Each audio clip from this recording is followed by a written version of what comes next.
Olá, pessoal. Estamos de volta com a nossa aula de giardíase. Falamos dois pontos importantes sobre giardíase na aula passada. Falamos sobre o que é a doença e quais são os sintomas.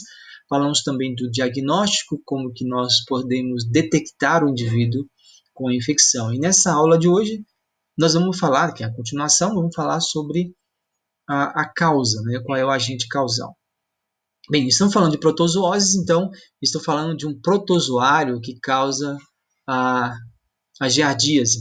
Esse protozoário é um protozoário flagelado, tem uma aparência de meia pera, tem os núcleos bem evidentes, parece é como se fosse uma carinha, né, contendo com os seus olhos e os seus flagelos parecendo como se fossem cabelos. Depois nós vamos ver isso daqui a pouco, no apresentar o ciclo. Você vê que é um protozoário bem bonitinho. Eu acho ele um dos protozoários mais bonitos que tem, embora cause esse problema aí grave, né, de saúde. Às vezes nem tão grave assim, né? Mas que causa uma doença em humanos e que eventualmente pode ser encontrado também em animais. O protozoário é o Giardia duodenalis, que também tem como sinônimo Giardia lamblia ou Giardia intestinalis. Você encontrar isso em livros, ensino superior, ensino médio, usando qualquer um desses termos aí, que é a mesma coisa. Essa espécie que afeta os homens, né, os seres humanos, e que afeta também animais como gato, cachorro e até bovinos. Daí significa que as fezes desses animais oferecem risco para nós, né? Então, esse protozoário, que apresenta outras espécies também que afetam os animais, que não tem importância para a saúde humana. O filo no qual esse protozoário está inserido é esse chamado retordomonada, né? E a classe é Diplomonadeia, a ordem é Diplomonadida e a família Hexametidae. Esses nomes não é preciso você memorizar não, mas é importante que a gente classifique, né? E o gênero, naturalmente, é Giardia e as espécies são essas que nós acabamos de falar, ok? Então, um protozoário flagelado encontrado no intestino, né? Já falei o local onde ele se encontra geralmente. Bem, vamos falar aqui um pouco sobre as fontes de infecção, né? E quais são os fatores de risco.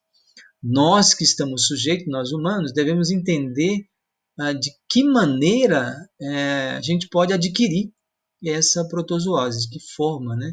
A gente pode adquirir para poder estabelecer ou entender as medidas de profilaxia, as medidas de controle. Bem, o protozoário ele é eliminado por pessoas que estão infectadas para o meio, no meio das fezes. Nós vimos os sintomas, ele tem uma diarreia, às vezes fezes formadas também, contendo ou os trofozoítos ou os cistos. Isso contamina o alimento. Qual que é a forma geralmente? A forma de cisto. Contamina o alimento, a água, assim, frutas, verduras, né? Uma vez contaminados, nós acabamos ingerindo isso. E esse protozoário vai se sair, vai desencistar, sair da forma cística, transformar na forma trofozoíta e causar todos os problemas que nós citamos na aula anterior. Okay? Então, uma atenção ao ambiente é importante. Aí a gente entende por que nos países pobres essa doença acaba sendo mais comum, né? Mas nos países ricos também ela pode acometer seus cidadãos, porque esses países geralmente exportam, não é? Recebem esse produto tipo exportação, ou importam nesse caso, importam frutas, e essas frutas podem chegar lá contaminadas. Eles também podem infectar quando fazem viagens para um país como o nosso, ou como muitos outros países aqui da América Latina, né, que apresenta sérios problemas de saneamento básico. Bem, além disso, o que é importante saber nessa doença? É o ciclo biológico. Você ingeriu o protozoário, né, na forma de cisto. O que acontece no seu organismo? Então, apresentado na figura aí, a gente pode perceber, eu vou aumentar aqui para você entender. Tá aqui, ó. O indivíduo ingere o quê? Ingere o cisto, né, que é essa forma representada aí pelo número 2, que tem até um izinho dentro do triângulo, que é a forma infectante. Presente onde? Presente nos alimentos. Presente em frutas e verduras e a água. O indivíduo ingere atravessa, não é, o esôfago, o estômago, vai para o intestino aí, que é duodeno, jejum, ilho. Nesses locais ele desincista, dando origem à forma trofozoíta, que é essa bonitona aí, ó, que eu disse que é meia pera, né? Tem uns núcleos semelhantes aos olhos, aí tem uns corpos cromatófagos também, parece um bigode. Bem, essa é a forma trofozoíta, né, que causa problema, que se reproduz e etc. Vamos considerar isso também. Então, essa forma aí, que é a trofozoíta, ela surge a partir do cisto. Então, é ela que se reproduz por uma divisão binária longitudinal. Observe que na figura mais embaixo está mostrando o quê? O cisto, ele se desincistando, dando origem ao trofozoito, e o trofozoito entrando em divisão binária, né? Apontado aí pelos números 3, 4, não é? 3 e 4, mostrando o processo de divisão binária. Um protozoário dando origem a dois, ok? Uma reprodução assexuada, né? E aí, essa forma que vai causar os problemas no indivíduo, como os sintomas citados na primeira aula. Bem, aí no intestino, ele se transforma na forma cística e é eliminado pelas fezes, fechando o ciclo. Observe como só temos um hospedeiro, esse ciclo é chamado de monoxênico, né? O ciclo chama monoxênico, ok? Bem, o que mais nós temos que saber aqui sobre essa importante doença, né? Vamos ver aqui um pouquinho mais sobre prevenção e tratamento. O que eu faço para evitar essa doença? Né? O que é necessário fazer para evitar?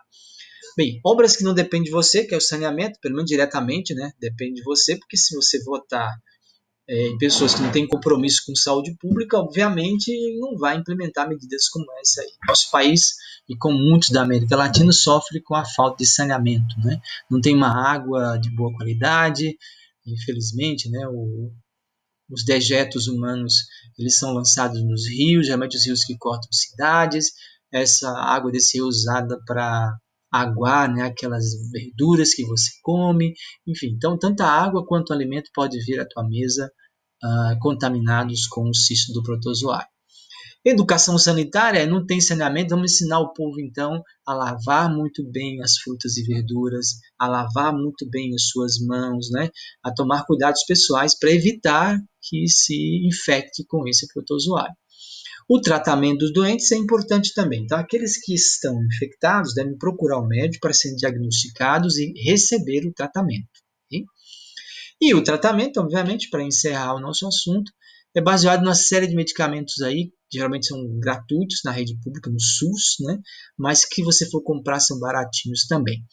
Aqui o objetivo não é te fornecer informações para que você se automedique, mas dizer para você que existe medicação e essa medicação é barata e está disponível. São esses medicamentos aí ó, que provavelmente você já deve ter tomado. O principal é o metronidazol, mas qualquer um outro, tinidazol, sequinidazol, ornidazol, né? Esses medicamentos são todos usados para tratar essa doença, ok? A giardíase. Então, assim, pessoal, nós falamos sobre a doença giardíase, que é uma doença não tão complexa, não é tão difícil de entender.